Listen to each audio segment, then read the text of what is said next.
Alors, nous discutons aujourd'hui avec la médecin et chercheure en santé publique à l'Université de Sherbrooke, Mélissa Généreux. Bonjour, Madame Généreux. Bonjour. Elle est l'une des chercheurs derrière une étude sur les impacts psychosociaux causés par les inondations du printemps 2019. L'enquête a été réalisée dans 6 régions et celle de Berthier n'en fait pas partie, mais il est fort possible que des phénomènes observés dans ces 6 régions peuvent aussi avoir été présents chez les gens ayant subi des inondations près de chez nous. D'abord, pouvez-vous nous présenter un peu le cadre et la méthodologie utilisée pour cette étude? Bien, en fait, premièrement, je tiens à préciser que le choix des régions, c'est pas fait de façon subjective. C'est vraiment parce qu'on est allé choisir les 6 régions pour lesquelles on avait le plus grand nombre de sinistrés lors des inondations du printemps 2019. Donc, on parle ici de Laval, Laurentides, en fait, Mauricie-Centre-du-Québec, Montérégie, Montréal et l'Outaouais. Mais on sait que dans la Nodière, entre autres, on a eu aussi plusieurs inondés. Donc, on aurait voulu prendre tout le monde, mais on devait faire un choix méthodologique par respect de notre capacité à échantillonner un certain nombre de gens. Donc, justement, parlant de ça, ce qu'on a fait, c'est qu'on a demandé à la sécurité publique de nous sortir tous les codes postaux de ces 6 régions-là où on avait eu au moins un sinistré des inondations. Donc, on s'est retrouvé avec environ 1000 codes postaux. Et de là, on a sorti la liste de toutes les adresses dans ces codes postaux-là, que ce soit des adresses inondées ou pas. Et parmi presque 100 000 adresses identifiées dans les zones inondées, on a échantillonné un certain nombre et ça a fait un échantillon final de 3437 répondants qui vivent en zone inondée, qui ont soit été directement inondés, soit perturbés par les inondations ou enfin pas du tout affectés, même s'ils vivent en zone inondée. Qu'est-ce que vous avez cherché à savoir chez ces gens-là surtout?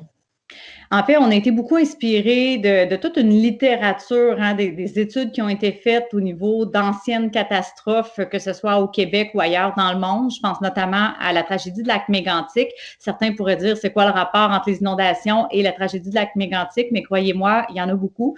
Dans les deux cas, on parle d'une catastrophe ou d'un sinistre majeur qui vient causer beaucoup de stress, beaucoup de pertes, autant sur le plan financier, matériel qu'évidemment sur le plan humain.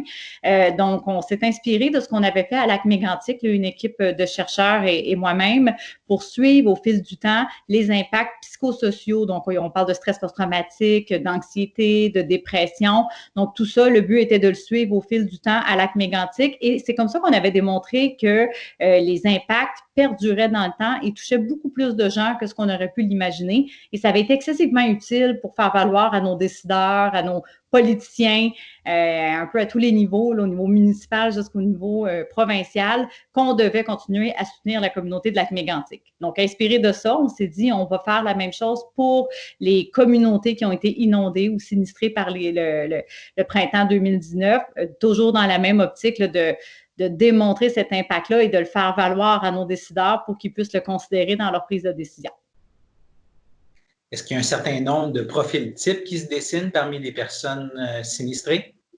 Définitivement. Là, premièrement, au niveau à quel point on a pu avoir été affecté par les inondations, c'est sûr qu'on a créé 3 catégories là, assez distinctes. Donc, les gens qui disent avoir eu de l'eau à l'intérieur du domicile. Donc, vraiment dans des pièces habitables, ils ont eu de l'eau. Ça, c'est à peu près 10 de nos 3437 personnes. Ensuite, on a un autre 36 des gens qui n'ont pas eu de l'eau dans leur domicile, mais qui ont été perturbés. Donc, ils peuvent avoir eu de l'eau sur le terrain, peut-être que dans les rues, peut-être qu'ils ont été évacués de façon préventive ou simplement le fait d'avoir perdu l'accès à leur poste ou à l'électricité. Donc, c'est tout ce genre de perturbations-là qui viennent, veut pas, affecter le moral, le psychologique. Et finalement, notre groupe des non-affectés, donc ni perturbés ni inondés. Et ce qui est intéressant, c'est qu'une fois qu'on a créé ces 3, si on veut, catégories-là différentes d'exposition aux inondations, on a pu comparer entre ces 3 groupes-là le niveau d'anxiété, le niveau de dépression et le niveau de stress post-traumatique. Et là, clairement, le profil est très, très, très différent selon les 3 groupes. Pouvez-vous nous en brosser un portrait? Oui, je ne veux pas trop tomber là, dans la multiplication des statistiques parce que des fois, ça devient étourdissant. Mais ce que je peux vous dire peut-être d'entrée de jeu, c'est que dans notre groupe, évidemment, qui sont les inondés, donc ceux qui ont été le plus affectés par les inondations, on est à près de la moitié d'entre eux qui vont rapporter des symptômes assez sévères, donc modérés à sévères de stress post-traumatique. Donc, plus précisément, c'est 44 d'entre eux qui rapportent un trouble de stress post-traumatique probable.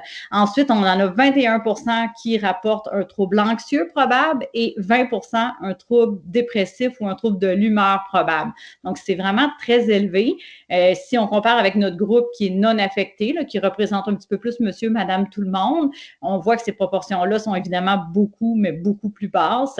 Et c'est sûr que le stress post-traumatique est pratiquement absent lorsqu'on n'a pas été affecté par les inondations. Mais par contre, pour les troubles anxieux et de l'humeur, ça peut être dû à toutes sortes de causes. Donc, on est plus dans les niveaux de entre 5 et 10 là, mais jamais à hauteur de 20 Donc, bref, l'écart est très grand, ce qui vient appuyer un peu notre hypothèse de départ, comme quoi les inondations viennent engendrer plusieurs impacts au niveau psychologique.